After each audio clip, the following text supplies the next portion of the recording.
ये क्या कर रही हो बेटी? आप मुझे एक रात के लिए अपने तंबू में रहने दीजिए ना। चलो मेरे साथ।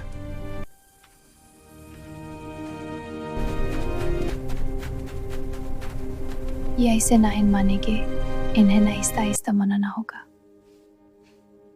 सहारा रेगिस्तान के उस सुनसान हिस्से में जहां रेत के ऊंचे ऊंचे टीले सूरज की रोशनी में सोने की तरह चमकते थे और दूर दूर तक बस रेत ही रेत नजर आती थी, एक बूढ़ा हकीम अकेला रहता था। उसका नाम था हकीम करीम।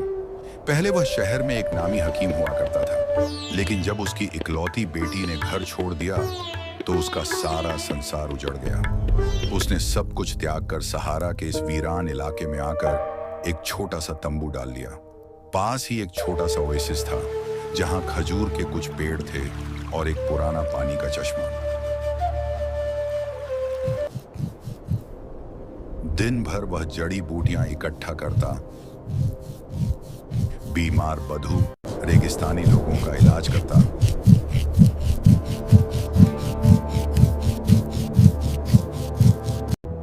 और रात को तारों के नीचे बैठकर अपनी बेटी की याद में आंसू बहाता। एक शाम जब हकीम करीम अपने तंबू के बाहर रेत पर बैठा चाय पी रहा था, तभी दूर रेत के टीले पर एक खूबसूरत जवान लड़की दिखाई दी।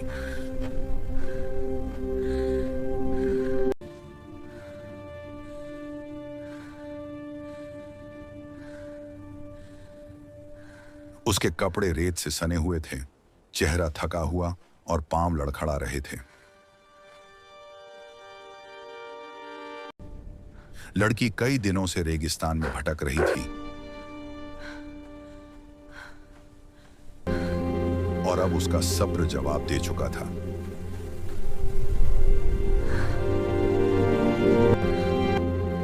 हकीम को देखते ही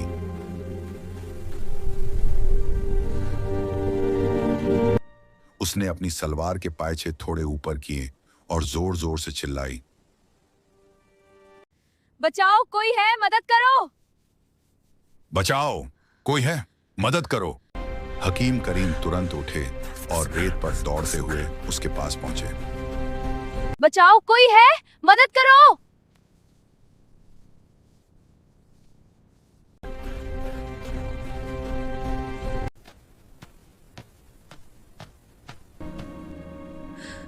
क्या हुआ बेटी? क्या हो गया तुम्हें? लड़की बेताबी से उनकी तरफ देखती रही और फिर बोली, चाचा जी, मेरे पाँव में बहुत तेज दर्द हो रहा है। रेत में रास्ता भूल गई, गिर पड़ी। जरा देखिए ना। मैं हकीम हूं बेटी, घबराओ मत। हकीम करीम बोले, मैं हकीम हूं बेटी, घबराओ मत, बैठो यहाँ। जैसे ही उन्होंने लड़की के पांव को छुआ, उसे एक अजीब सा सुकून मिला। वह हकीम के चेहरे की तरफ देखती रही, जैसे कुछ और ही चाहती हो। हकीम ने पांव दबाया, मालिश की और बोले, अजीब बात है, कोई सूजन या चोट तो दिखाई नहीं दे रही। हाँ, वो तो मुझे भी पता है। मैंने आपको बुलाने के लिए यह बहाना किया था। लेकिन क्यों? हकीम हैरान हो गए।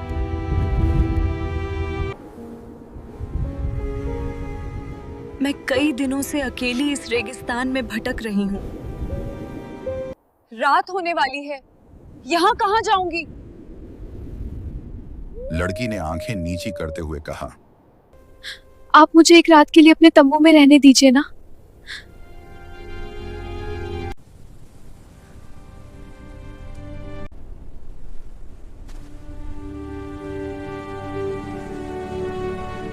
हकीम जैसे ही जाने लगे कि लड़की ने उनका हाथ पकड़ लिया।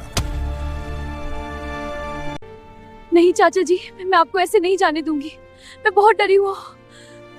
मैं बहुत डरी हुई हूँ। हकीम करीम को समझ नहीं आया कि यह जवान लड़की उन बूढ़े से क्या चाहती है, लेकिन जैसे ही उन्होंने उसकी तरफ देखा, उन्हें एक गहरा अपनापन महसूस हुआ। उनकी नजर कमजोर थी, इसलिए लड़की का चेहरा साफ नहीं दिखता था, पर दिल को अजीब सुकून मिल रहा था। चलो मेरे साथ।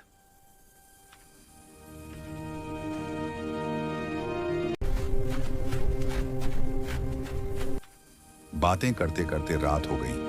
रेगिस्तान में ठंडी हवाएं चलने लगीं। अंदर लेकर नहीं जाएंगे? चलो बेटी, अंदर चलते हैं। जी हकीम साहब।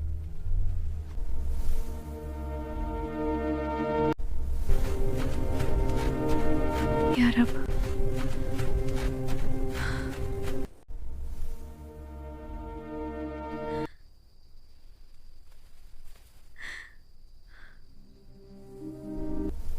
अब आप मुझे अकेला छोड़कर नहीं जा सकते ना? लड़की ने कहा, अब आप मुझे अकेला छोड़कर नहीं जा सकते ना? हकीम थोड़ी देर सोचते रहे और बोले, इस वीराने में रात के वक्त कहां जाऊंगा? आज रात यहीं गुजार लेता हूं। लड़की दिल ही दिल में मुस्कुराई। मैं यहीं चारपाई के पास नीचे लेट जाती हूँ। आप चिंता मत कीजिए, मैं यहीं ठीक हूँ। दोनों लेट गए। हकीम की आंख लग गई, लेकिन लड़की सो नहीं पाई। वह हकीम को प्यार भरी नजरों से देखती रही और खुद से बोली, ये ऐसे नहीं मानेंगे। धीरे धीरे इनका दिल जीतना होगा। सुबह इन्हें जाने नहीं दूंगी। सुबह हुई, सूरज निकला और रेत फिर से तपने लगी। हकीम उठे और जाने लगे।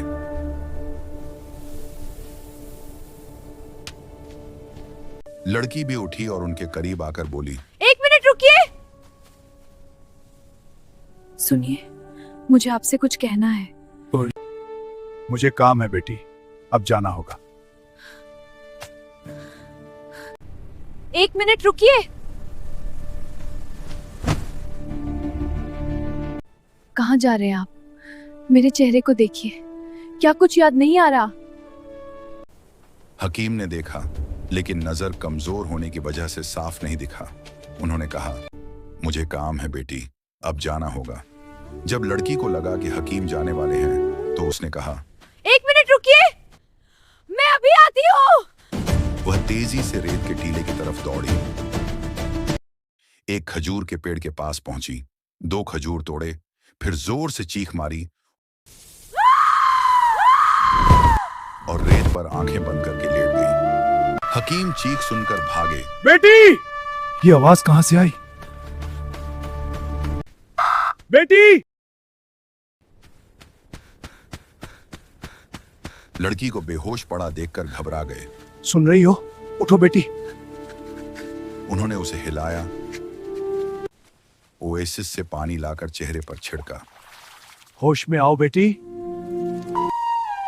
लड़की ने धीरे धीरे आंखें खोली अबे, और हकीम के गले से लग गई। मैं बहुत डर गई थी। ये क्या कर रही हो बेटी? हकीम उसे अलग करने की कोशिश करते रहे, लेकिन लड़की नहीं हटी। ये सब क्या है बेटी? ये सब क्या है बेटी? हकीम ने पूछा। लड़की बोली, मैं आपके लिए खजूर तोड़ने गई थी और गिर गई। हकीम ने कहा, अब मैं चलता हूं। लड़की ने रोते हुए कहा, आप अपनी आंखों से मुझे साफ नहीं देख पाते, लेकिन क्या दिल से भी महसूस नहीं कर सकते? जब आप मेरे करीब आते हैं, मुझे अपनापन लगता है। हकीम ठहर गए।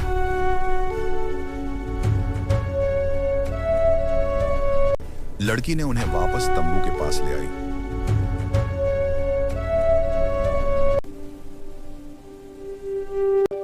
दोनों ने खजूर खाए। शाम हो गई।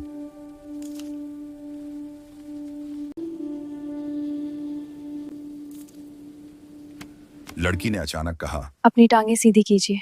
क्यों?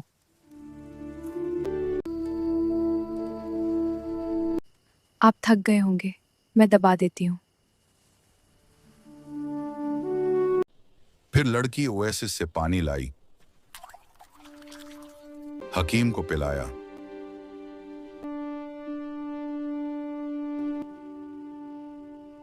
पानी पीते ही हकीम को नींद आ गई। रात भर लड़की उनके पास बैठी रही, माथे पर हाथ फेरती रही। सुबह हुई तो हकीम करीम ने कहा, तुम बहुत अच्छी हो बेटी, लेकिन अब मुझे जाना होगा। लड़की ने रोते हुए कहा, क्या आप मुझे अकेला छोड़कर चले जाएंगे? मुझसे अब और अकेलापन नहीं सहा जाता। हकीम ने कहा, आखिर जाना तो है। लड़की ने उनका हाथ पकड़ लिया और बोली, आज एक बार मेरे साथ चलिए, मैं आपको एक जगह दिखाना चाहती हूँ। वह उन्हें रेत के टीलों के पार घने खजूरों वाले पुराने ओएसिस की तरफ ले गई, जहां एक पुराना तंबू पड़ा हुआ था जो कई सालों से खड़ा था। हकीम को जैसे कुछ याद आने लगा।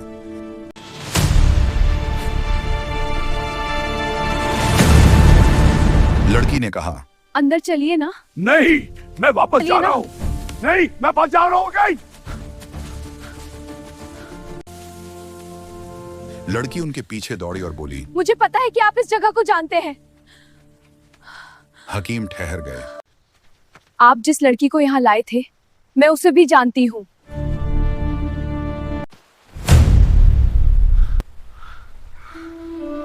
तुम्हें यह सब कैसे पता? मुझे सब पता है बाबा। मेरा मकसद आपको दुख पहुंचाना नहीं है। मैं बस आपके करीब आना चाहती हूँ। दोनों वापस अपने तंबू पर आ गए।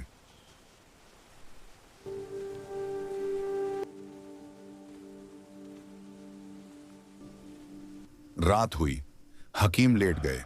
लड़की उनके पास बैठी रही। अगली सुबह लड़की फिर बहाना करके ओएसिस में चली गई और चिल्लाने लगी, मुझे बचाइए! हकीम भाग कर आए। लड़की पूरी तरह पानी से भीगी हुई थी। हकीम ने उसे बाहर निकाला। लड़की बोली, अब आप मुझे गैर समझते हैं। तो काश आपकी नजर ठीक होती तो शायद मुझे पहचान लेते। हकीम फिर ठहर गए। लड़की ने कहा, चलिए आज उस पुरानी कुटिया में चलते हैं। हकीम चुपचाप उसके साथ चल पड़े।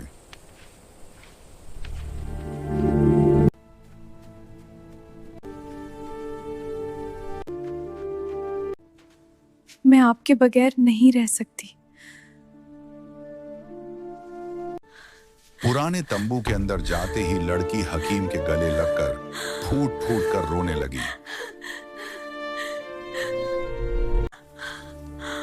हकीम ने उसे अलग किया, लेकिन लड़की उनके पैरों में गिर पड़ी।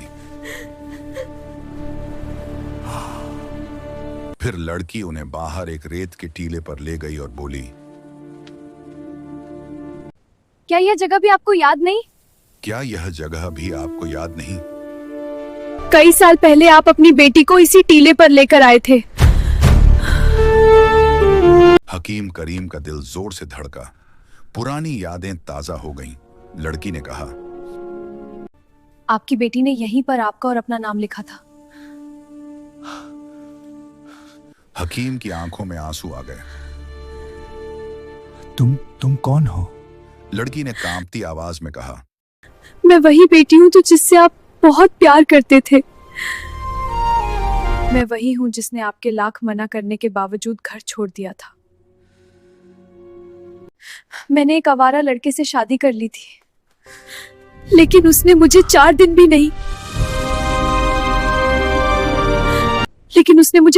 नहीं रखा, धक्के देकर निकाल दिया।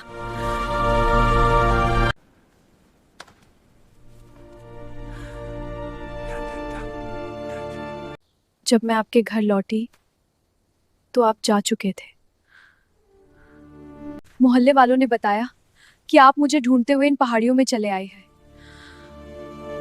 तब से मैं रोज यहाँ आपका इंतजार करती हूँ। जब आप गुजरे मैंने बचाओ बचाओ चिल्लाकर आपको रोका। मेरी बेटी।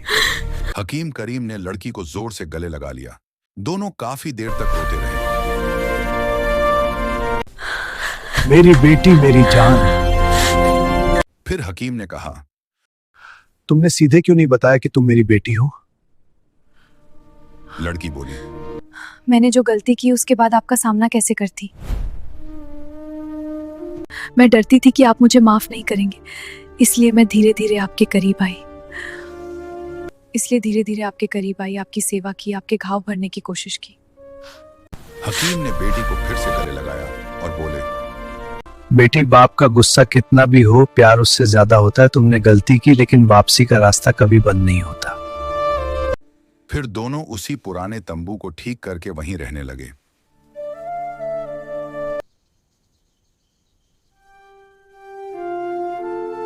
बेटी ने बाप की सारी खिदमत की और बाप ने अपनी बेटी को पूरी दुनिया से ज्यादा प्यार दिया। यह कहानी सिर्फ एक बाप बेटी की मुलाकात की नहीं, बल्कि ये सिखाती है कि गलतियां इंसान से होती हैं, लेकिन नादिम होने पर बाप का दिल हमेशा पिघल जाता है। बेटी अगर पहले सच बोल देती तो शायद इतना दर्द न झेलना पड़ता, लेकिन उसने धीरे धीरे प्यार से बाप का दिल जीता। अब हर सुबह नई उम्मीद लेकर आती है। रेगिस्तान की तरह बाप की छांव भी हमेशा ठंडी गलतियां इंसान से होती हैं और भरोसेमंद होती है। सच बोलने में देर हो सकती है। तुम मेरी दुनिया हो।